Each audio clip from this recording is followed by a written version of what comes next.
Hello, this is Ron back with another travel and adventure video. Today we're at Juno Beach Pier in beautiful Juno, Florida, just south of Jupiter, Florida. We're here at sunrise. We got some great clouds up there. We're going to take the Mavic 2 drone up for a flight, and then we're going to come back later this afternoon and do a walking tour of the pier and the beach. So I hope you enjoyed.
Hello, this is Ron from the Juno Fishing Pier. I believe that's the correct name. Hold on.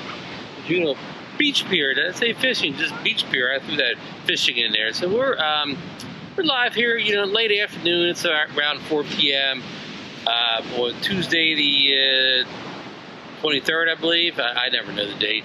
And March, 23rd of March. And, it's a nice day. It's probably between 75 and 80 out here. We have a pretty good wind blowing off the ocean, but not as bad as I've seen most of this week so far. So let's just say it's a nice wind blowing off, cooling everybody down here on the beach. Beach isn't too packed, people here, but I would not call it packed. Hold on, let me turn around here. Alrighty, there you can see the beach behind me there. And we've got a nice pier here, like we're on now. It would cost money to go out at the other end and do deep sea fishing out there. So yeah, it's a nice location here. It's got a large park across the street to park your car. They have showers, bathrooms, again, ample parking over there, and it's free parking. So if you're down here, go up to south of Juno Beach, Florida, be sure to stop by the Juno Beach Pier.